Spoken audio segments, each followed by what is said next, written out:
नमस्कार दोस्तों, यदि आप लोग बिहार बोर्ड क्लास 10th का फिजिक्स का चैप्टर नंबर 1 प्रकाश का परिवर्तन तथा अपवर्तन पढ़ लिए हो, चाहे हमारे यहाँ या फिर कहीं से भी, अगर आप लोग इस चैप्टर को बहुत अच्छे तरीके से पढ़ लिए हो तो आज हम आप सभी का टेस्ट लेने वाले हैं इस चैप्टर का। और 20 प्रश्न हम आपको बताएंगे। मैं देखता हूँ आप में से कितने से विद्यार्थी हैं जो 15 से ज़्यादा ऑब्जेक्टिव क्वेश्चन का उत्तर देते हैं। यानी कि आप कहीं भी ऑनलाइन पढ़े हो, हमारे यहाँ या किसी दूसरे के यहाँ या फिर अपने कोचिंग ट्यूशन में, आपको उससे कोई मतलब नहीं है। बस आपको इस चैप्टर का 20 प्रश्न मैं आपको बताने वाला हूँ, इसमें से 15 प्लस का आपको जवाब देना है। कमेंट करके ज़रूर बताइएगा, मैं देखूंगा कि कहाँ से पढ़े हो, कितना आपका नंबर आ रहा है और कितना का आप आंसर दे रहे हो। ठीक है, तो चलिए हम लोग वीडियो को शुरू करते हैं। बहुत अच्छे तरीके से आप लोग टेस्ट को दीजिए, ठीक है ना। देखिए, पहला नंबर आपका ऑब्जेक्टिव क्वेश्चन है दोस्तों, किसी अवतल दर्पण की फोकस दूरी f और उसकी वक्रता त्रिज्या r है तो निम्नलिखित में कौन सा संबंध सही है। तो दोस्तों हम लोग दर्पण में पढ़े हुए हैं, दर्पण में f बराबर क्या होता है, f बराबर r/2 होता है। तो अगर ऑप्शन में f बराबर r/2 होगा तो ठीक लगा देंगे, अगर नहीं होगा तो f को 2 से गुणा कर देंगे तो 2f हो जाएगा, बराबर में r हो जाएगा। तो 2f बराबर r कहो या फिर आप लोग r बराबर 2f को, बात बराबर है। तो r बराबर 2f दिया गया है ऑप्शन नंबर बी में, तो ऑप्शन नंबर आपका बी नंबर वाला सही जवाब मिल जाएगा। r बराबर 2f पहला क्वेश्चन का उत्तर हो जाएगा, ऑप्शन नंबर बी हो जाएगा। अगला क्वेश्चन है आपका दूसरा नंबर, किसी गोलीय दर्पण की वक्रता त्रिज्या को r बोलते हैं, 50 सेंटीमीटर दिया है, ठीक है, 50 सेंटीमीटर।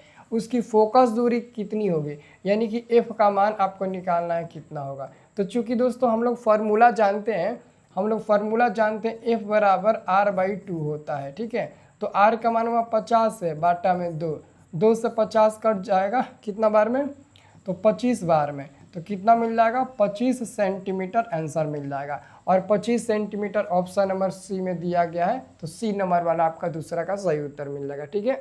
तीसरा नंबर आप लोग क्वेश्चन देखिएगा, तीसरा नंबर क्वेश्चन है, अवतल दर्पण की फोकस दूरी होती है, अवतल दर्पण की फोकस दूरी ऋणात्मक होती है, ऋणात्मक यानी कि माइनस में होती है।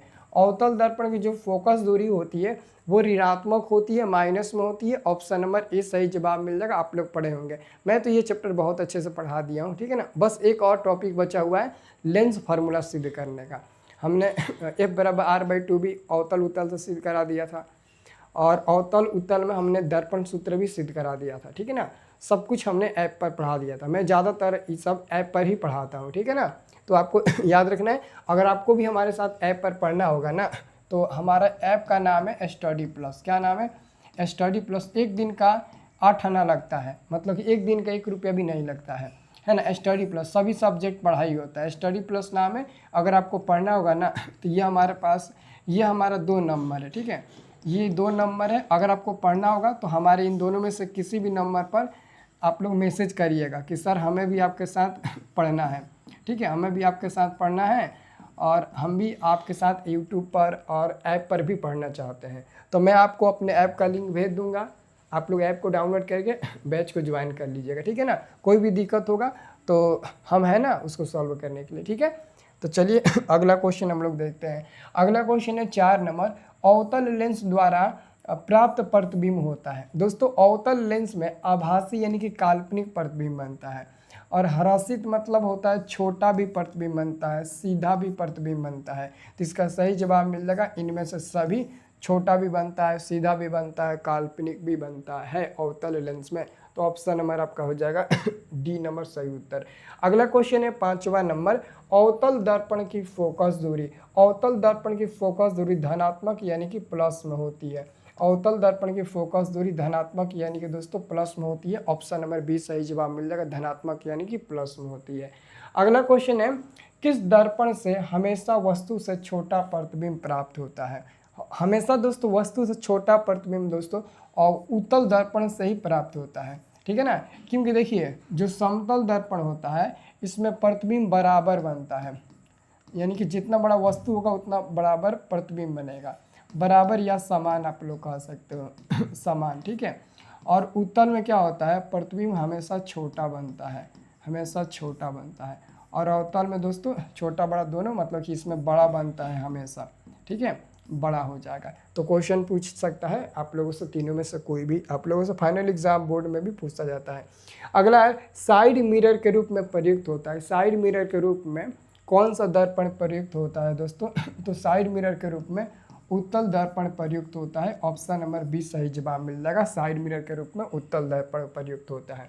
अगला क्वेश्चन है 8 नंबर, जब प्रकाश किरण हवा से कांच में प्रवेश करती है तब मुड़ जाती है। तो प्रकाश के अपवर्तन के नियम के हिसाब से हम लोग देखते हैं कि प्रकाश के अपवर्तन के नियम में जब प्रकाश हवा से कांच में या हवा से पानी में प्रवेश करती है तो उसके दिशा में ना परिवर्तन आता है, और उसी परिवर्तन को प्रकाश का अपवर्तन कहते हैं। और वो जो किरण होती है वो अविलंब की ओर मुड़ जाती है, अविलंब की ओर। जैसे कि ये यहाँ से आया, टकराया, और यहाँ से टकराने के बाद इधर मुड़ जाती है, और ये बीच में अभिलंब होता है तो अभिलंब की ओर मुड़ जाती है। तो अभिलंब के निकट, यानी कि निकट मतलब कि अभिलंब की ओर मुड़ जाती है, ठीक है, याद रखिएगा। अगला क्वेश्चन है आपका, एक उत्तल लेंस की फोकस दूरी f बराबर 50 सेंटीमीटर है, तो इसकी क्षमता क्या होगा, यानी कि p का मान निकालना होगा, क्या होगा। तो चूंकि दोस्तों हम लोग जानते हैं p बराबर 1/f होता है, तो p बराबर 1/f का मान 50 हो जाएगा, है ना। अब दोस्तों सेंटीमीटर को डायप्टर में चेंज करने के लिए हम यहाँ पर 100 से गुणा करते हैं, ठीक है ना, 100 से, तो कट जाएगा 2 बार में, तो 2 डायप्टर हो जाएगा।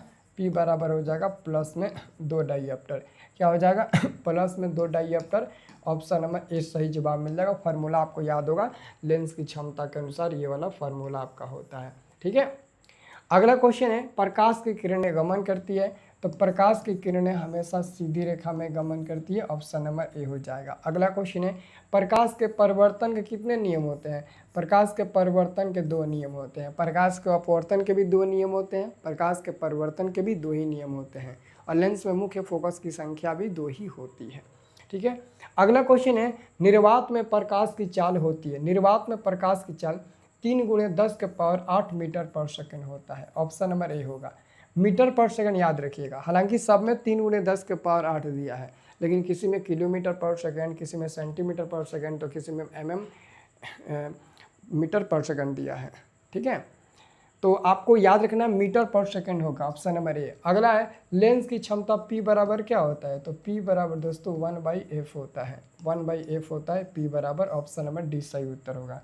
अगला क्वेश्चन है, कौन सा लेंस अपसारी लेंस भी कहलाता है? तो अपसारी लेंस किसको कहते हैं दोस्तों? अवतल लेंस को ना हम लोग अपसारी लेंस कहते हैं, और उत्तल को क्या कहते हैं? उत्तल को हम लोग अभिसारी कहते हैं, अभिसारी। उत्तल को अभिसारी लेंस कहते हैं, अभिसारी लेंस हम लोग कहते हैं उत्तल को, ठीक है। तो 14 का ऑप्शन नंबर ए सही जवाब मिल जाएगा। अगला क्वेश्चन है, लेंस की क्षमता का SI मात्रक। लेंस की क्षमता का SI मात्रक क्या होता है? डायप्टर होता है। ऑप्शन नंबर डी हो जाएगा, डायप्टर। नेक्स्ट क्वेश्चन है, सरल सूक्ष्मदर्शी में किसका उपयोग होता है? तो दोस्तों सरल सूक्ष्मदर्शी में आँख में, कैमरे के अभिदृश्य के रूप में, यानी कि कैमरा में, सरल सूक्ष्मदर्शी में, आँख में, सब में दोस्तों उत्तल लेंस पाया जाता है। ऑप्शन नंबर डी सही जवाब मिल जाएगा, उत्तल लेंस पाया जाता है। अगला क्वेश्चन है, हजामत के लिए किस दर्पण का उपयोग होता है? हजामत हो गया या दाढ़ी हो गया, हजामत बनाने में या दाढ़ी बनाने में किस दर्पण का उपयोग किया जाता है? तो आपको याद रखना है अवतल दर्पण का उपयोग किया जाता है। ए नंबर सही उत्तर हो जाएगा, ए नंबर, ठीक है। अगला क्वेश्चन है दोस्तों, दंत विशेषज्ञ किस दर्पण का उपयोग मरीजों के दांतों का बड़ा प्रतिबिंब देखने के लिए करता है? मतलब कि जो दंत विशेषज्ञ डॉक्टर्स होते हैं वो मरीजों के दांतों को बड़ा देखने के लिए किस दर्पण का उपयोग करते हैं? अवतल का। क्यों? क्योंकि अवतल दर्पण से बड़ा प्रतिबिंब बनती है, छोटे छोटे वस्तुओं को भी हम काफ़ी बड़े बड़े में आसानी से देख सकते हैं, इसलिए डॉक्टर्स अवतल दर्पण का उपयोग करते हैं। अगला क्वेश्चन है, किस दर्पण का उपयोग पश्च या दृश्य या दर्पण के रूप में किया जाता है? यानी कि गाड़ी के पश्च या दृश्य के रूप में, यानी कि साइड मिरर के रूप में कह सकते हो। तो गाड़ी के पश्च या दृश्य के रूप में किस दर्पण का उपयोग होता है? उत्तल दर्पण का उपयोग होता है। ऑप्शन नंबर ए सही जवाब मिल जाएगा, क्योंकि दोस्तों उत्तल दर्पण का ना दृष्टि क्षेत्र काफ़ी बड़ा होता है, काफ़ी ज़्यादा होता है, इसी कारण।